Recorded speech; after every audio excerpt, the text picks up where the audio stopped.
अस्सलाम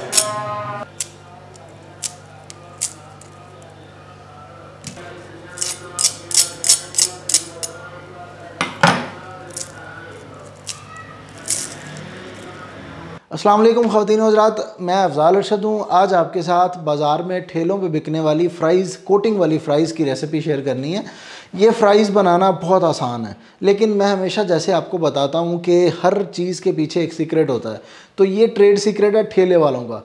वो इस फ़्राइज़ को इस स्टाइल में बनाते हैं कि आप इसको 10 मिनट भी पड़ा रहने दें तो ये सॉगी नहीं होती, क्रंची रहती है बिल्कुल। लेकिन वही फ़्राइज़ आप घर पे बनाते हैं तो उसी टाइम सॉगी हो जाती है। इसमें क्या सीक्रेट है, तो यही चीज़ आज हमने इस वीडियो में देखनी है।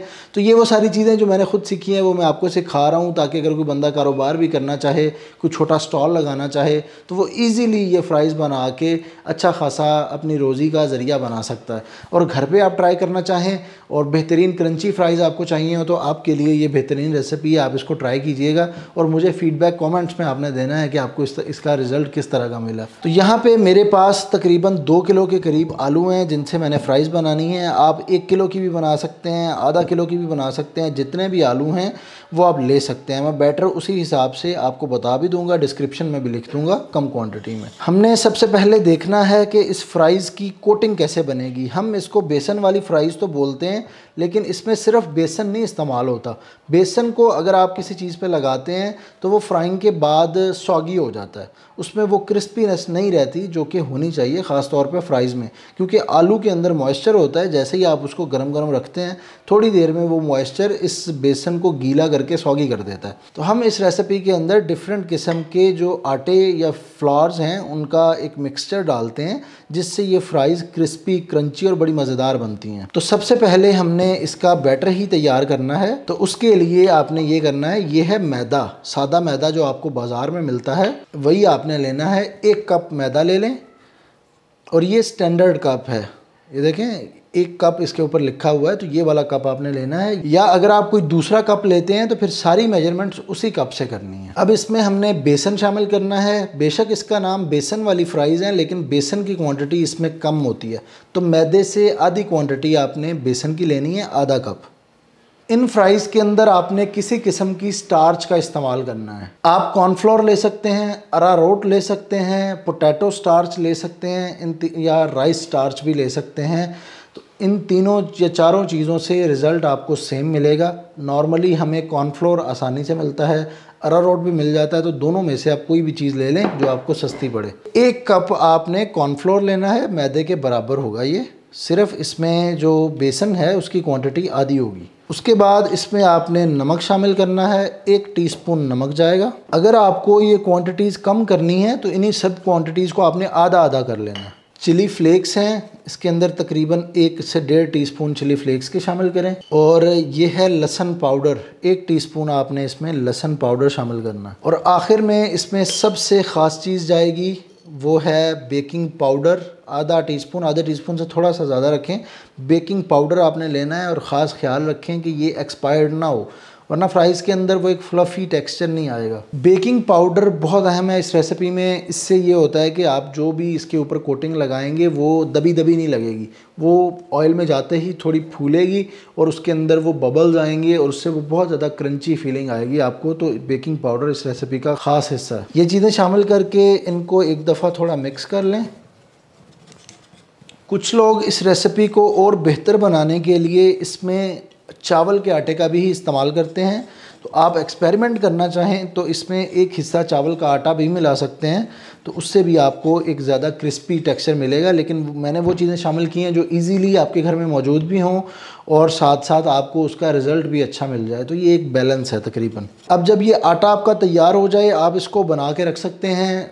आप इसको अगले दिन भी इस्तेमाल कर सकते हैं, या आप डब्बे के अंदर डाल के इसको स्टोर कर लें, जब फ्राइज़ बनानी हो तो इसको आप यूज़ कर सकते हैं। अब हमने इस आटे से आगे इस मिक्सचर से हमने बैटर बनाना है जो कि फ़्राइज़ के ऊपर कोटिंग होगी और उसको हम फ्राई करेंगे। तो उसके लिए पानी की ज़रूरत है हमें। तो यहाँ पे ही इसको क्रिस्पी रखने की दूसरी बड़ी ट्रिक क्या है, वो ये है कि पानी आपने बिल्कुल यख ठंडा शामिल करना है।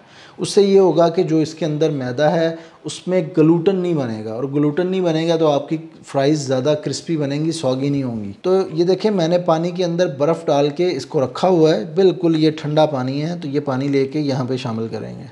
हमने इसमें जो आटे शामिल किए हैं वो तकरीबन 2.5 कप थे और उनसे कम आपने पानी रखना है, तकरीबन 2 कप पानी जाएगा। तो इसकी थिकनेस ऐसी हो कि आप इसको मिक्स करें और ऊपर से उठा के फेंकें तो ये मतलब उसी टाइम इसकी ये लेयर्स वगैरह सारी ख़त्म हो जाएं। इस तरह ये फ्लोइंग होना चाहिए। तो 2 कप आप पानी डालेंगे तो आपको ये वाली कंसिस्टेंसी इसकी मिल जाएगी। अब आपने ये करना है कि इसमें आपने बर्फ़ डाल देनी है। इस बर्फ़ से ये होगा कि ये बैटर ठंडा रहेगा, हमें ये बिल्कुल ठंडा ही चाहिए।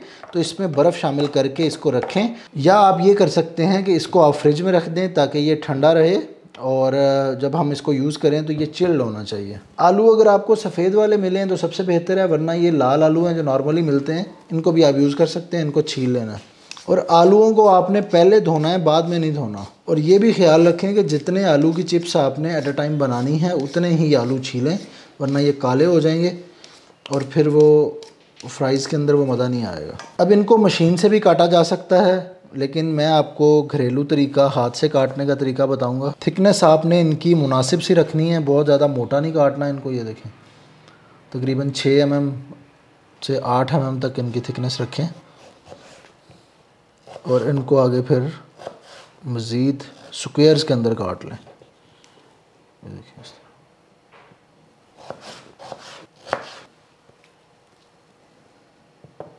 ये देखिए आलू मैंने काट लिए हैं। इस पॉइंट पे आपने इनको धोना नहीं है, धोना आपने पहले है। इस पॉइंट पे ये इसी तरह ड्राई होने चाहिए जिस तरह हमने इनको काटा है। अब हमने इनको फ्राई करना है। आलू आपके कट जाएं तो बैटर हमारा पहले से तैयार है। अब घी भी आपका गर्म होना चाहिए, तो जब आप आलू काट रहे हों तो उतनी देर में आपने घी गर्म कर लेना है, ताकि हमने रेस्ट किसी चीज़ को नहीं देना इसमें। इस फ्राइज़ को स्टोर करने का तरीका मैं आपको बताऊंगा, लेकिन इस पॉइंट पे आपने किसी चीज़ को रेस्ट नहीं देना। इसकी प्रिपरेशन स्टेप बाय स्टेप चलेगी। यहाँ पे मैंने एक कढ़ाई के अंदर ऑयल डाल के इसको मीडियम गर्म किया हुआ है, मतलब मैंने तेल डाला और उसको मीडियम फ्लेम पे 8-10 मिनट के लिए गर्म कर लिया। अब ये तकरीबन 110-15 डिग्री सेल्सियस पे गर्म है। इधर फ्राइज़ तैयार कर लिया और ये बैटर बिल्कुल ठंडा हमारे पास इधर तैयार है। तो आपने ये करना है, यहाँ से ये बैटर लेना है, इसको इन फ्राइज़ के ऊपर डालना है। जितना आप इसको ज़्यादा थिक करना चाहें ज़्यादा थिक कर सकते हैं, थोड़ा पतला रखना चाहें थोड़ा पतला रख सकते हैं। मैंने 4 आलू काटे हैं, उनके ऊपर तकरीबन मैंने 1 कप के करीब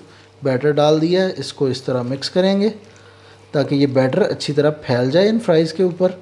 ये देखें ये इस तरह बैटर्ड फ्राइज़ आ जाएंगी। इनको अब हम शामिल करेंगे गर्म तेल में। अलग अलग मैं इसलिए छोड़ रहा हूँ ताकि ये चिपक जाती हैं अंदर, तो वो चीज़ ना हो। थोड़ा हाथ इस तरह आप अलग अलग कर लेंगे तो ज़्यादा बेहतर है। और कढ़ाई को आपने बहुत ज़्यादा भरना भी नहीं है इस पॉइंट पे। सही फ्राइज़ डालने के 30 सेकंड के बाद आपने इसको एक दफ़ा हिलाना है ताकि जो जुड़ी हुई फ्राइज़ है ना वो अलग हो जाए। इसको चम्मच से हल्का हल्का हिला दें तो इसके जो गुच्छे से बन जाएंगे वो अलग हो जाएंगे। और फिर इसको आपने इधर पकने देना है। ये ऊपर तैरना शुरू हो जाएगी तकरीबन 3 से 4-5 मिनट के बाद। तो उसका मतलब है कि ये आलमोस्ट कुक हो चुकी है, मतलब कच्ची पक्की सी हो जाएगी। फिर हम इसको निकाल लेंगे इधर से। तो ये फ्राइज़ जब पक रही होगी ना, आपको चम्मच से अंदाज़ा हो रहा होगा कि ये बहुत क्रिस्पी हो रही है। ये देखें ये जो बैटर है ना वो बड़ा कमाल का और बड़ा ज़बरदस्त क्रिस्पी है। बस आपने हल्का हल्का हिलाते हुए इसको 4 से 5 मिनट पहले फ्राई देनी है। उसमें बस आप ये चेक कर सकते हैं कि चिप्स को दबा के देखें कि वो अंदर से नरम हुई है या नहीं हुई। इसको हम निकाल लेंगे। ये तकरीबन 4 से 5 मिनट कुक हो गई है यहाँ पे और अंदर से नरम हो गई है।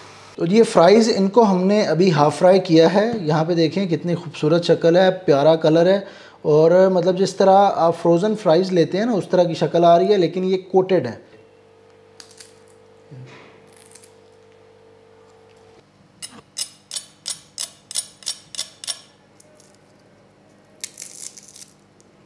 इनको पके हुए 5 से 10 मिनट यहाँ पे गुजर चुके हैं, लेकिन फिर भी बहुत क्रिस्पी है और अभी हमने इनको हाफ़ फ्राई किया है। जब आप इन फ्राइज़ को 4 से 5 मिनट के लिए पका लेंगे तो फिर आप इनको इसी कंडीशन में फ्रीज़ कर सकेंगे, स्टोर कर सकेंगे। आप 2-3 माह तक इनको फ्रिज में इसी तरह रख सकते हैं। ये बिल्कुल सही रहेंगी। जब आपने बनानी हो थोड़ी सी निकाल के उनको आप फ्राई कर सकते हैं, वो भी मैं आपको करके दिखाऊंगा। लेकिन उससे पहले इनको फ्रीज़ करने का तरीका बता देता हूँ। जब ये फ्राइज़ ठंडी हो जाएँ तो आपने क्या करना है, यहाँ से ये फ्राइज़ लेनी है और इनको एक बैग के अंदर डालना है इस तरह। ये देखिए क्रिस्पी क्रिस्पी फ्राइज़ यहाँ से इस बैग में डालें। इस तरह बैग में डाल के आपने इनको फ्रीज़र में डाल देना है। ये देखें जब आप इनको फ्रीज़र से निकालेंगे तो ये और ज़्यादा अच्छी कुक होंगी, क्योंकि इनका सेंटर जो है वो ठंडा होता है, आलू अंदर से बहुत ज़्यादा गलता नहीं है, बाहर से क्रिस्पी हो जाता है, फिर इसकी बड़ी ज़बरदस्त कुकिंग होती है। लेकिन इस पॉइंट पे भी हम इनको कुक कर सकते हैं, जो इनकी कोटिंग है वो ऊपर से उतरेगी नहीं। और आपने अक्सर देखा होगा इसी तरह ठेले वालों ने जो फ्राइज़ है वो हाफ डन करके ढीली ढाली करके रखी होती है अपने शो केसेस के अंदर, फिर आप जब उनको ऑर्डर करते हैं तो फिर इसको वो फ्राई करते हैं। इस पॉइंट पे आपने जो घी है या तेल है आपका जिसके अंदर आपने फ्राई करना है उसको थोड़ा ज़्यादा गर्म करना है। वो तकरीबन 140-150 डिग्री सेल्सियस पे गर्म होगा, मतलब तेज़ आंच पे 7-8 मिनट के लिए गर्म करें। अच्छा कड़कता गर्म तेल होना चाहिए। और ये जो फ्राइज़ हैं जितनी आपने फ्राई करनी है वो तेल में डाल दें। अगर फ्रोज़न है तो बिल्कुल फ्रोज़न ही आपने डालनी है, उनको डीफ्रॉस्ट नहीं करना। तेज़ आंच पे पकाने पे एक तो ये फ़ायदा होगा कि ये बाहर से बहुत ज़्यादा क्रिस्पी हो जाएगी, और दूसरे नंबर पे इनके अंदर जो हल्का फुल्का ऑयल होगा या तेल होगा वो निकल जाएगा। ये देखें कितना प्यारा कलर आ रहा है इस पर, ये देखें। और ये आपको जो बाज़ार से आप इतनी महंगी फ़्राइज़ ख़रीदते हैं वो मसला आपका हल हो जाएगा। आप इनको फ्रीज़ करके रखें, जब इनको बनाना हो उसी टाइम 3-4 मिनट के लिए फ्राई करें तो ये बेहतरीन आपकी चिप्स तैयार हो जाएगी। इस पॉइंट पे आप चमचा लगाएंगे ना, इसको आपको अंदाज़ा होगा कि यार ये कितनी क्रिस्पी फ्राइज़ हैं। और इनकी जो कोटिंग है वो भी नहीं उतरेगी ऊपर से, जिस तरह चिपक गई है उसी तरह लगी रहेगी साथ। बस इनको अच्छा गोल्डन कलर आने तक आपने फ्राई कर लेना है। इस पॉइंट पे देखें ये फ्राइज़ जो हैं अच्छी तरह से क्रिस्पी हो चुकी हैं। ये देखें, यही मैं आपको दिखा देता हूँ, ये ले लें।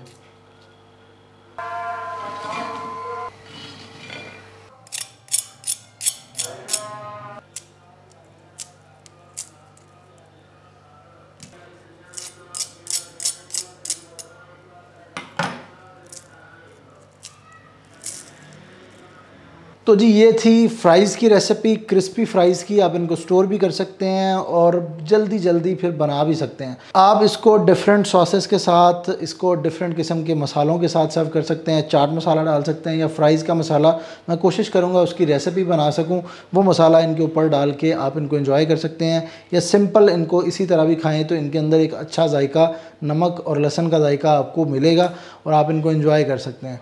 आपसे ज़रूर मिलेंगे किसी अगली वीडियो में, तब तक अपना बहुत सारा ख्याल रखिएगा। अल्लाह हाफ़िज़।